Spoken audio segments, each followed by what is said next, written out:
Okay, let's unpack this a bit. I mean, just look around you. Humans are constantly doing things, building, creating, exploring, Right. seeking something. Right. Where does all that motion come from? Why are we so well driven? That's the core question, isn't it? It's what the sources are calling this fundamental drive to strive. Yeah. It's this persistent, sometimes, relentless force. It shapes pretty much everything we do. From tiny choices to, well, whole societies. Exactly. Across all cultures, all times, humans are just propelled by something. And we've really dug into a fascinating stack of material for this deep dive: psychology, philosophy, biology. Yeah, and even how artificial intelligence is starting to grapple with this very human thing. So our goal here is to pull out the really key insights, not just, list facts, but connect the dots. Right. We want to give you a clear, kind of compelling picture of what this human drive really is, where it stems from, and frankly, its massive impact. It's definitely not simple. It feels more like a complex tapestry, Absolutely. And understanding it, or trying to, might actually change how you see yourself. And maybe everyone else, too. Okay, so where do we start? Maybe with the foundations. Let's jump right in. When we look at human drive from a psychological angle, one of the first things that pops out from the sources is this core tension. Tension. Between what? Between the drive to, let's say, reduce deficits, fill a need, and the drive for growth, for something more. Okay, deficit reduction, like early theories, Hall, Freud. Exactly. They often focused on that. The idea that our behavior is a response to some internal need, hunger, thirst, that kind of thing. Something throws us out of balance, out of homeostasis. And we act to get back to equilibrium, to reduce that tension. Precisely. Someone like Hull even tried to quantify it, create a formula, Wow, a formula for motivation. An early attempt, yeah. Trying to model how strong the need is, how rewarding past actions were, that sort of thing. And this connects to primary versus secondary drives. Right? You got it. Primary drives are those basic biological survival things, innate. Hunger, thirst, safety. Right. But secondary drives, those are learned. They get their power through association. Money, status, social acceptance. Things we aren't born needing, but boy, do we pursue them. With incredible drive sometimes. They aren't directly about survival, but they become powerful motivators through experience. Okay, so it's not just about feeling a lack and filling it. There's more to it. Oh, much more. Psychology also highlights something called intrinsic motivation. Right, doing something just because you love doing it. Exactly, for the inherent satisfaction. Curiosity, tackling a challenge, feeling competent, having autonomy, feeling connected to others. It's that spontaneous urge to explore and grow, even when all your basic needs are met. Which is quite different from extrinsic motivation. Where you're doing it for the reward or, to avoid getting yelled at. Right, and here's a crucial point the sources really emphasize. Sometimes those external rewards can actually backfire. How so? They can undermine intrinsic motivation. Think about it. A kid loves drawing. You start paying them per picture. They might stop drawing for fun once the money stops. Exactly. The drive shifts from internal enjoyment to external gain. And that has huge implications for everything. How we design jobs, education, incentive systems. Yeah, that makes sense. So we have these different types of motivation, and then models like Maslow's hierarchy try to organize them. They do, from basic physiological needs up to self-actualization.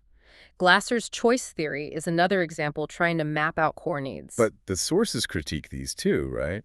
Say they can be a bit too rigid. They do. Real life is messy. Sometimes psychological factors or existential ones, a deeply held belief, protecting your sense of honor can override even basic survival drives. That's powerful, like choosing something else over staying alive. It shows there's something incredibly compelling beyond just fulfilling basic needs. So what is that? Well, a key concept that comes up repeatedly in the material is the sense of self. Our identity. Who we think we are. Pretty much.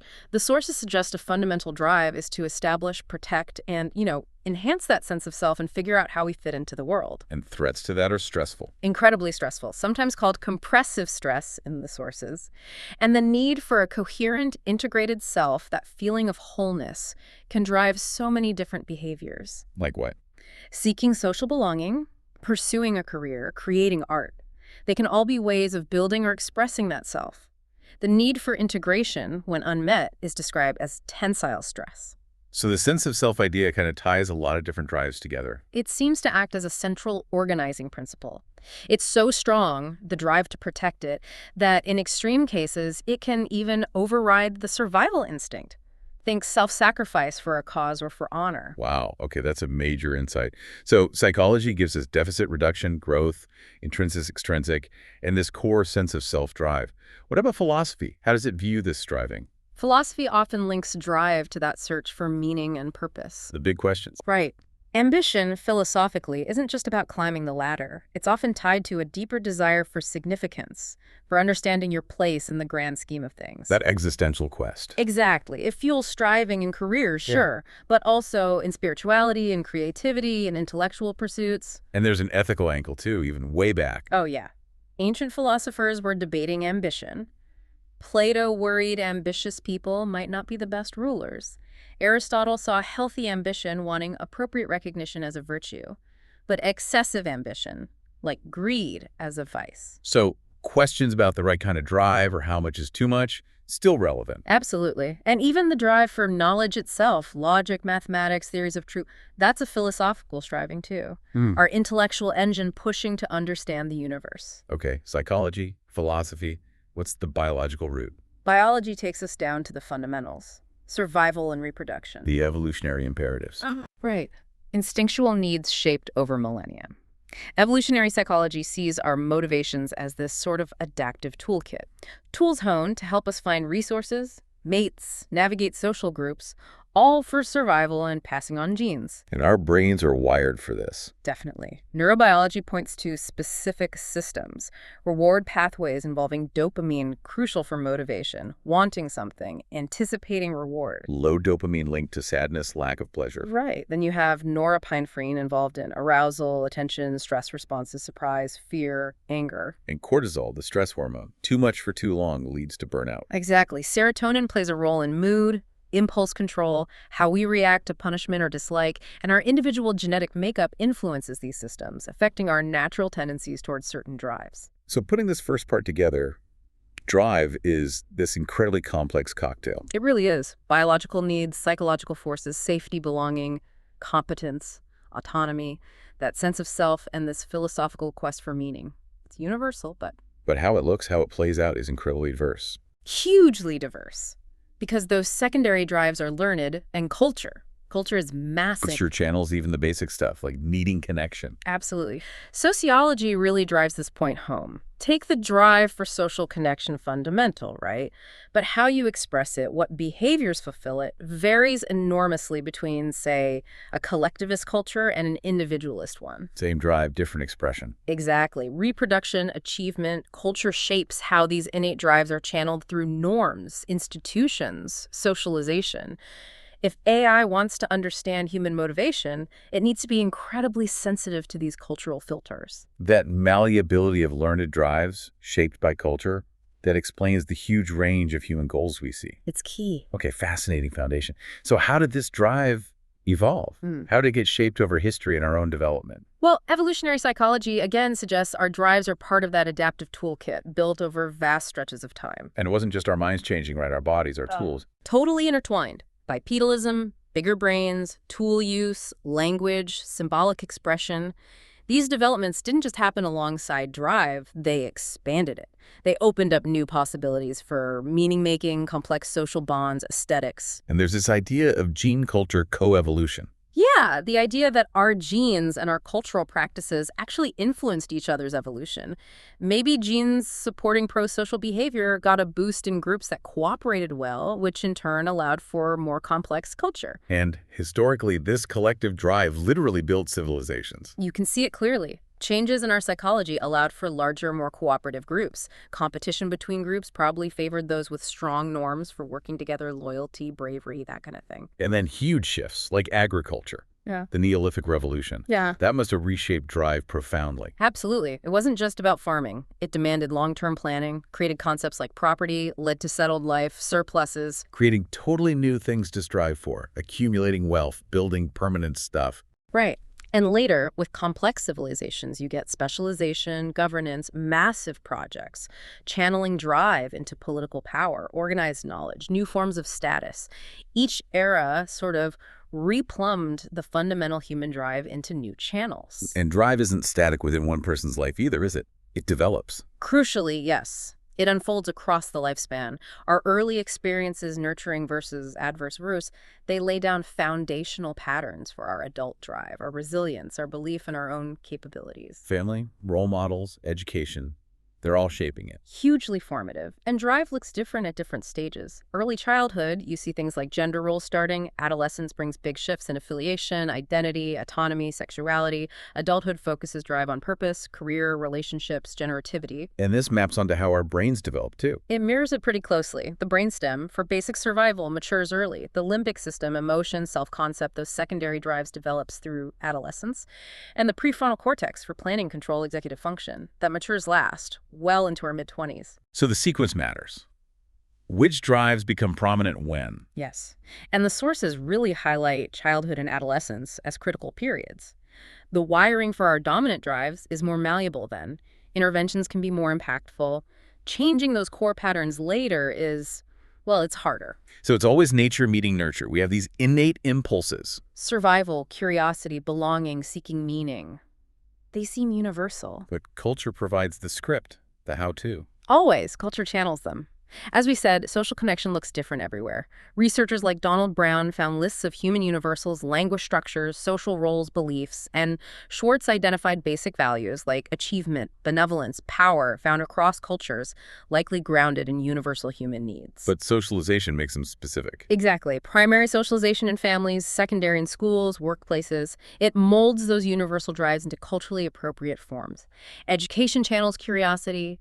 Gender role socialization is pervasive in shaping drives related to achievement, caregiving, power. It's like having a universal grammar for drive, but speaking different languages of striving depending on context. That's a great analogy. And it's a feedback loop, remember. Basic drives build society. Society creates new pressures favoring more complex drives, which leads to more complex society. Drive is constantly evolving individually and collectively. Okay, we've got the what and the where from. Let's get into the impact. How does all this striving actually affect us as individuals? On the individual level, it's deeply woven into our thinking and our neurology. That dopamine system we mentioned, crucial for wanting, seeking, anticipating rewards. The prefrontal cortex for goals and control. Right. The amygdala, assessing threats and opportunities, guiding approach or avoidance. The nucleus accumbens involved in pleasure. It's this whole orchestra of brain areas and neurotransmitters. And emotions are tied right in. They aren't just side effects. Not at all. They're like barometers, signals. Positive emotions like happiness often mean our needs or drives are being met, reinforcing that behavior. While negative ones, anger, sadness, fear, signal problems. Exactly. Unmet needs, obstacles, threats to our goals, or, importantly, to our sense of self. And specific emotions have links to specific neurochemical activity. Happiness and dopamine, anger and adrenaline, fear and cortisol via the amygdala. Even things like laughing and crying show complex control, right? Yeah, the sources mention things like emotional lability, where that control goes awry. It highlights the intricate neural wiring. Panksepp's work on the seeking system is relevant here too, this general energetic engagement with the world, curiosity, exploration. Underactive seeking linked to depression, overactive to impulsivity. That's the idea. It's this neurochemical roller coaster we're on. Right. It adapts, but it's also vulnerable. Addiction hijacks these reward pathways. Chronic stress leads to burnout. Our state of mind, too. Drive shapes what we even pay attention to. Totally. If you're hungry, food grabs your attention. If you have a deadline, tasks related to it become salient. And that need for coherence, for certainty, it fuels our belief systems. Religious, political. Yeah. Challenges to those core beliefs can feel deeply threatening because they often tie into our sense of self, our understanding of the world. That seeking system might even play a role in how we perceive reality, looking for correlations. And basic needs. Yeah. But they're still paramount, right? Absolutely. Unmet survival needs food, water, safety, create intense stress that tends to dominate everything else. But modern society adds layers. Artificial needs. Yes, the sources point to how marketing and consumer culture create these, linking possessions to status, happiness, belonging. It shows how easily our powerful drives can be channeled away from genuine well-being toward external things that might not actually satisfy those deeper needs. And relationships, social status. These seem like huge arenas for striving. Massive. Those secondary drives for attachment needing secure, intimate bonds. A lifelong need, really. An affiliation belonging to a community. Feeling accepted, they're fundamental to our self-worth. And when they're unmet, major stress. For sure. Then add the drives for power status, influence, control, and achievement, competence, recognition. These powerfully shape our careers, our pursuit of wealth, education. They become the way we strive. And it all comes back to that sense of self. It really seems to be the central hub. So much individual striving is about establishing, protecting, enhancing that self, and integrating it meaningfully with the world. That's why threats to identity or social standing can cut so deep, sometimes deeper than physical pain. It helps explain things that seem counterintuitive, like self-sacrifice for a group or a belief protecting a core part of the self. Okay, the individual impact is huge. Yeah. What about collectively?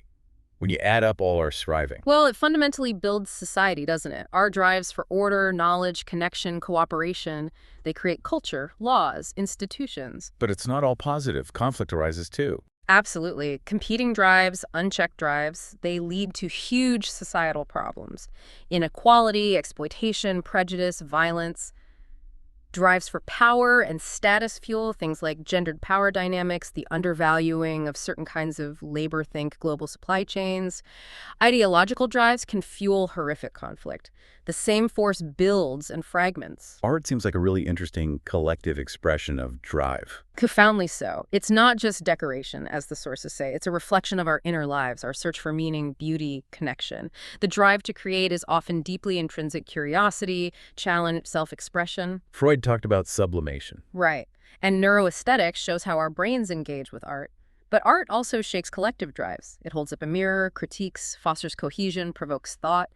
Analyzing a culture's art tells you a lot about its strivings. And economic systems. They seem like pure drive manifestation. Pretty much. Drives for material well-being, security, innovation, they fuel economies.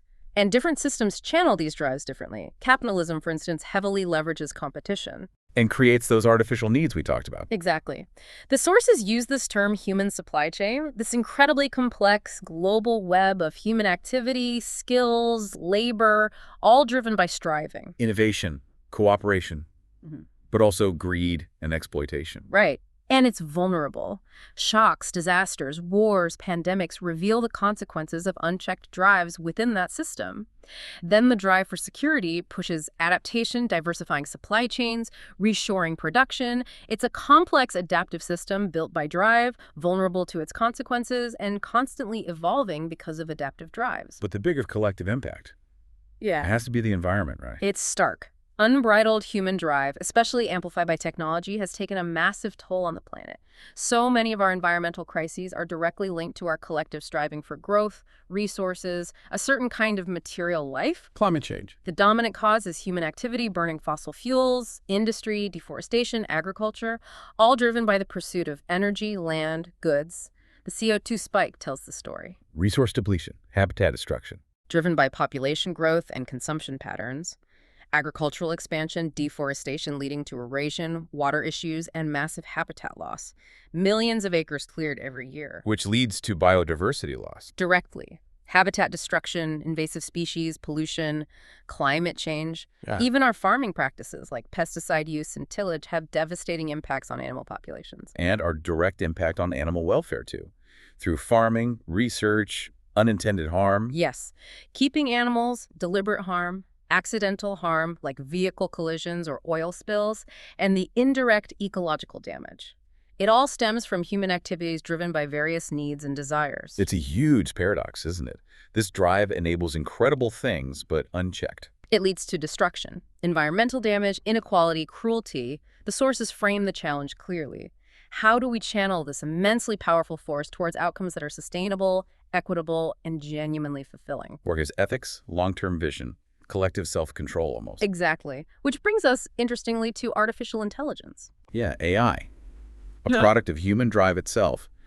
How does it engage with or maybe understand this thing that created it? Well, its understanding is fundamentally different. It's computational, data-based, inferential, not subjective experience. So it tries to formalize drive, like those early formulas, but more advanced.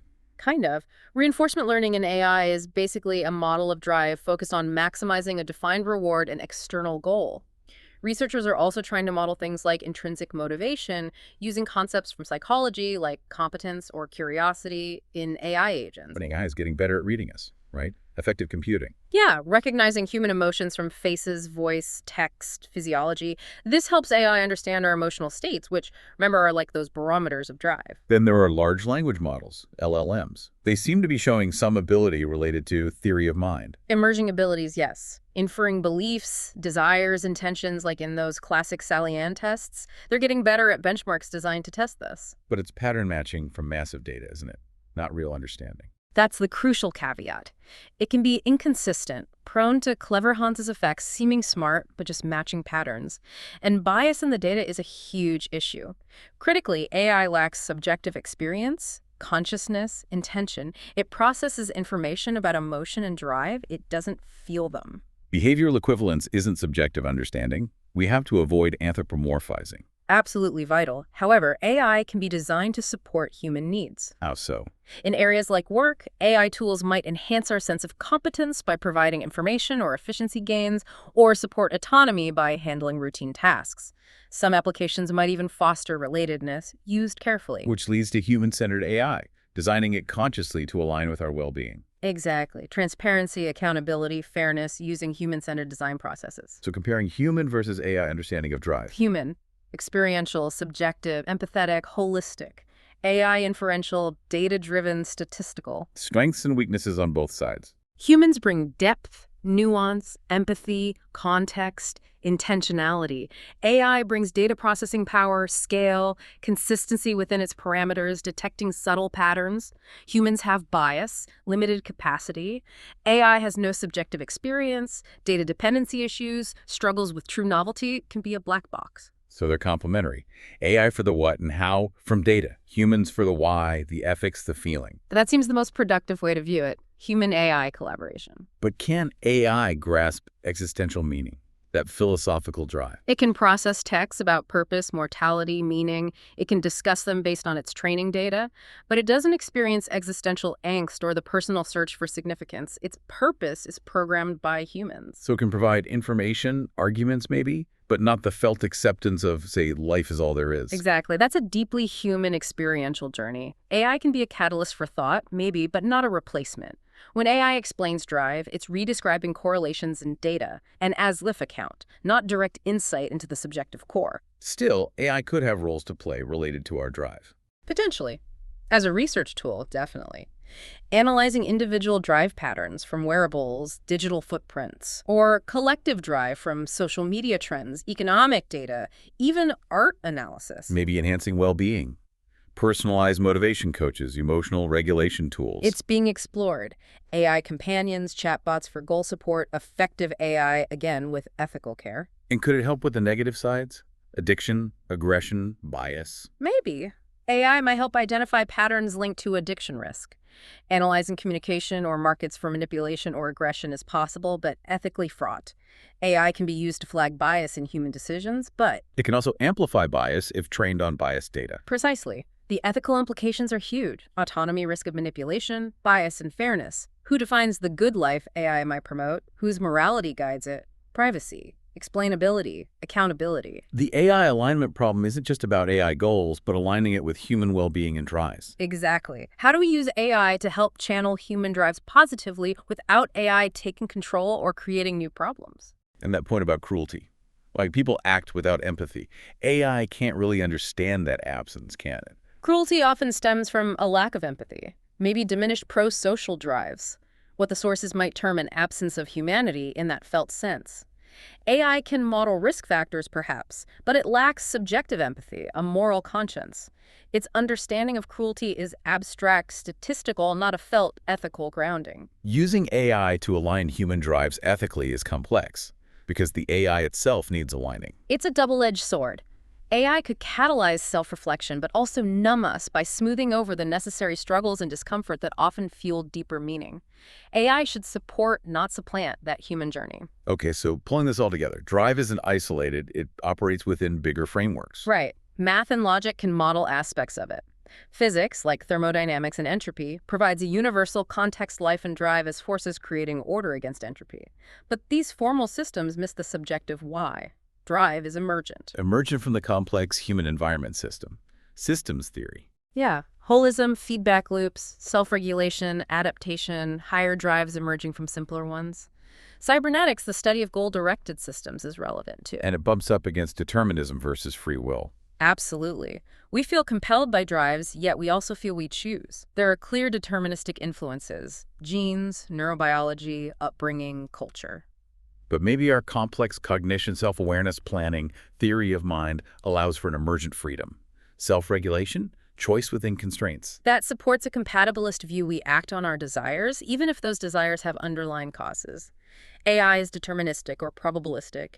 It lacks that kind of human free will, though it can simulate aspects of emergent complexity. So to wrap up, navigating this drive requires awareness. It's foundational, that complex mix bio, psych, philosophical, sociocultural, universal yet varied, core themes, survival, meeting needs, the existential quest, and that constant tension, stability versus growth. Life is an experiment driven by this force. Our quality of life depends on how we navigate it. And history shows its power for incredible good and terrible harm. AI can help us explore intellectually, but can't replace the felt journey with ultimate concerns like meaning or mortality. Right. It's a mirror, an interlocutor, maybe a tool, but not the experience itself. And gaining this deeper understanding, the sources say it can be unsettling, hard to go back. It challenges illusions, forces a kind of reckoning, but it's also empowering.